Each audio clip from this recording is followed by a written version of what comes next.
Assalamualaikum warahmatullahi wabarakatuh. Kembali kita melanjutkan pelajaran Ulumul Quran. Pada kali ini kita akan mempelajari tentang makharijul huruf. Ketahuilah bahwa menguasai makhraj dan sifat huruf adalah sebuah keharusan. Karena dengan dua hal ini, bacaan Quran akan lebih indah. Dan menurut Allah sendiri dalam surah Al-Muzammil, warattilil Qur'ana tartila, yakni membaca Al-Quran dengan tartil dan sempurna. Baik, pada kali ini kita akan melihat makharijul huruf dan sifat huruf tentang surah Al-Fatihah, dan kali ini kita akan ambil ayat yang pertama. Alhamdulillahi Rabbil Alamin. Kita lihat apa saja huruf-huruf yang ada di dalam surah Al-Fatihah. Yang pertama, huruf alif ya. Nah, itu tempat keluarnya adalah al-jauf, rongga mulut. Nah, sifatnya atau karakteristiknya adalah tebal tipisnya mengikuti huruf sebelumnya. Nah, kemudian huruf lam. Nah, huruf lam ini adalah tempat keluarnya kedua pangkal pinggir ujung lidah. Nah, bertemu gusi muka atas bagian kiri dan kanan. Nah, ya, gusi. Nah, adapun sifatnya nafas ditahan. Kemudian suara tidak tertegah dan sempurna dan tidak terlepas dengan sempurna. Nah, ya, tuh. Kemudian pangkal lidah tidak bertemu langit-langit, sebagian besar permukaan lidah dan langit-langit terbuka tidak bertemu. Dan keluarnya lancar atau ringan, lentur, ujung lidah condong ke punggung lidah. La bertemu dengan langit-langit ya.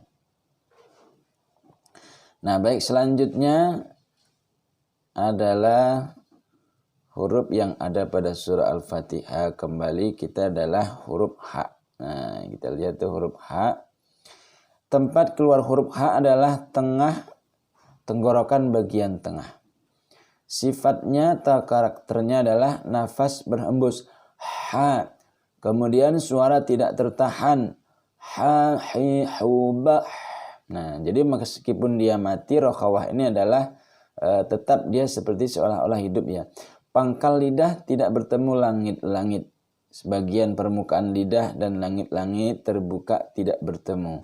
Keluarnya tidak lancar dan berhati-hati. Ha. Nah, seperti itu ya. Kemudian mim. Dua perut bibir bagian tengah. Napasnya ditahan. Mim. Jadi nafasnya tidak keluar ya.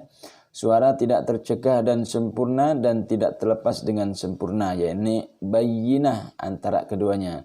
Pangkal lidah tidak bertemu langit-langit atau istighfal. Sebagian besar permukaan lidah dan langit-langit terbuka. Tidak bertemu. Infitah. 5. Keluarnya lancar atau islak. Ma. Biasa ya. Keluarnya cepat. Nah, kemudian ada yang lain adalah yang keenam. Dengung. Nah, jadi mim ini dengung ya. Mim. Nah, kemudian nanti kalau ada tasdidnya. Amma yatasa'alun. Nah, seperti itu. Selanjutnya huruf dal. Tempat keluarnya punggung, ujung lidah bertemu pangkal dua gigi seri muka atas bagian dalam. Da. Jadi ujung lidah yang punggung itu ketemu dengan dua gigi seri bagian atas dalam.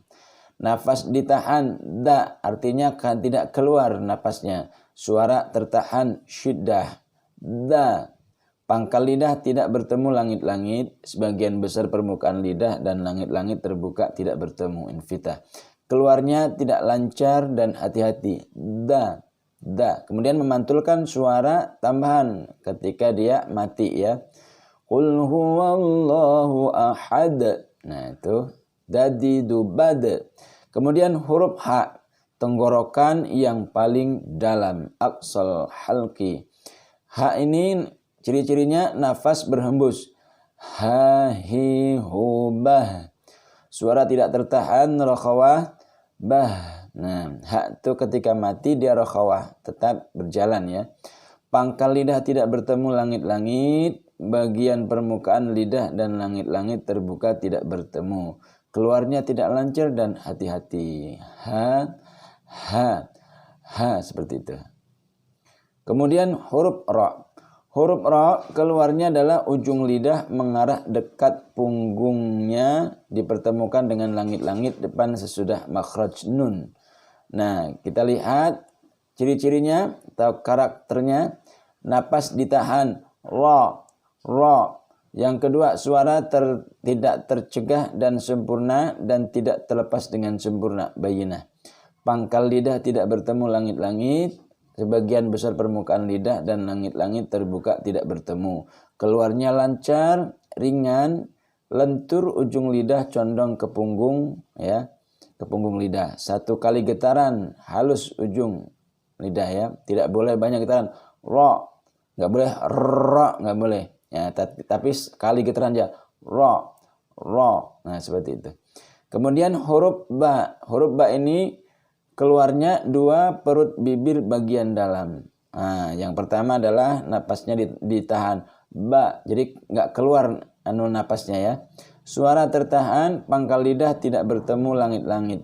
Kemudian sebagian besar permukaan lidah dan langit-langit terbuka tidak bertemu. Keluarnya lancar, ringan, memantulkan suara qalqalah. Misalnya tabbat yada abi lahabin wa tab. Nah, seperti itu. Selanjutnya huruf ain. Nah, huruf ain keluarnya adalah tengah bagian tenggorokan. Nafasnya ditahan. Suara tidak tercegah dan sempurna dan tidak terlepas dengan sempurna bayyinah. Nah, seperti itu. Pangkal lidah tidak bertemu langit-langit. Sebagian besar permukaan lidah dan langit-langit terbuka tidak bertemu. Ini yang dimaksud langit-langit itu bukan langit yang bumi dan langit, tidak, tapi yang di bagian mulut yaitu langit-langit itu bagian atas. Kemudian keluarnya tidak lancar dan hati-hati. Nah, seperti itu. Kemudian huruf ya, tengah lidah sejajar dengan langit-langit. Tengah lidah ya, lidah yang bagian atas punggung itu ya. Napas ditahan. Ya, yi, yu, bai. Nah, itu juga ketika dia mati rokhawah. Bai. Makanya baina aidihim. Nah, itu iya-nya itu walaupun dia mati kayak seolah-olah hidup seperti itu. Pangkal lidah tidak bertemu langit-langit istighfal. 4. Sebagian permukaan lidah dan langit-langit terbuka tidak bertemu. Dan yang kelima, keluarnya tidak lancar, hati-hati. Ya, yi, yu. Nah, kemudian selanjutnya adalah huruf nun. Alamin. Nah, itu kan ujungnya huruf nun. Tempat keluarnya ujung lidah bertemu bawah sedikit makhraj lam dan arah gusi atas. Nah ya, tadi huruf lam sudah ya. Nafas ditahan, nun. Suara tidak tercegah dan dengan sempurna dan tidak terlepas dengan sempurna, bayyinah. Nun. Nah, pangkal lidah tidak bertemu langit-langit dan yang keempat, sebagian besar permukaan lidah dan langit-langit terbuka, nah, tidak bertemu. Keluarnya pun lancar ya. Nah, kemudian yang keenam, dengung. Inna, minna. Nah, seperti itu. Baik, itu saja. Mudah-mudahan ada manfaatnya. Assalamualaikum warahmatullahi wabarakatuh.